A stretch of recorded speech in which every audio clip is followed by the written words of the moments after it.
And now onto our dinosaur of the day, Peloroplites, which was a request from resident Zeno, aka Seth and Sabrina, via Patreon or Discord, so thank you. It was a nodosaurid that lived in the Late Cretaceous in what is now Utah in the US, found in the Cedar Mountain Formation. It looked similar to Borealopelta. As a nodosaurid, it wouldn't have had a club tail, but it walked on all fours, it was low to the ground, and of course it was covered in armor. And it's one of the largest known nodosaurids.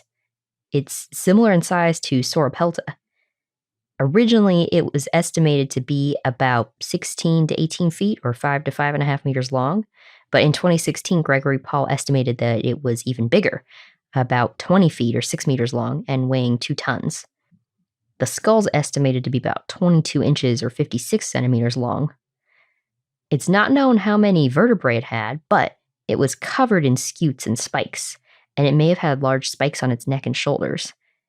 It had a relatively long snout, robust jaws, and large teeth, so it may have eaten tough plants. Something you don't always hear about with ankylosaurs. Yeah. It also had a robust pelvis, but I feel like most plant eaters did. Yeah. And it had stout legs. The ulna, the lower leg bone, was long and straight, and the ankle bone, the astragalus, wasn't fused to the shin. The type and only species is Peloroplites cedramontanus. The genus name means monstrous heavy one, and the name also comes from hoplites, which means heavily armored, and it's named because it's like a heavily armored soldier. Yeah, and the hoplites in ancient Greek times were a pretty specific type of soldier, and they were in Alexander the Great's army. Ooh. So there's another connection. There's a dinosaur that's named after a unit that was in his army. There we go. But that's why we're saying it Peloroplites and not Peloroplites or something, which is sort of how it looks if you Latinize it. It does. The species name, Cedramontanus, refers to the Cedar Mountain Formation. Oh, I see. For some reason, I thought it was going to be related to Montana. It does sound like that. But it's Montanus for the mountain. Mm-hmm.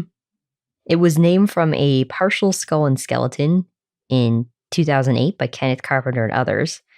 The fossils were mentioned first in a publication in 2001 by Berg and Bird in a paper about the animals of Price River 2 quarry. Then more fossils were found, and then Kenneth Carpenter and others described and named it in 2008. More fossils assigned to Peloroplites include vertebrae, parts of the feet, legs, osteoderms, parts of the pelvis, parts of the shoulder, arms, and other fragments. And the fossils were red and gray. The fossils are at the College of Eastern Utah's Prehistoric Museum in Price, Utah. So pretty close to where they were found. Yeah. Some unique features of the dinosaur include not having premaxillary teeth at the tip of the snout, having small, blunt, squamosal horns in the back of the skull, and then some other details in the bones, including in the back. Oh, and one cool thing is they also found all the hand bones of the dinosaur. Oh, wow. That's cool. Those are some pretty small, intricate bones to find. A lot of times with ankylosaurs, you're lucky if you get a skull. Yeah. And then all the hand bones there helped Phil Center in 2011 when he suggested that the hands of Peloroplites and other ankylosaurs were positioned in a way similar to sauropods. Got to work those sauropods in. Fun connection between sauropods and ankylosaurs, too. Yeah. And then we connected the ankylosaur to Alexander the Great, so it's kind of like we had connected the sauropods to Alexander the Great. True. Anyway, Peloroplites lived in a wet environment, either with lakes or rivers.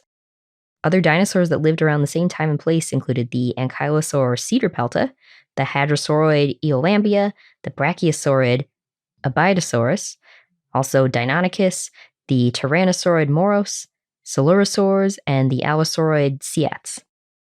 And other animals that lived around the same time and place included crocodilians, amphibians, fish, pterosaurs, and mammals. For those of you who listen to our Dinosaur of the Day segment and you like it, please consider becoming a patron. We take new Dinosaur of the Day requests from our patrons and offer a bunch of other perks as well. So check out our page at patreon.com/I Know Dino or click the link on the left.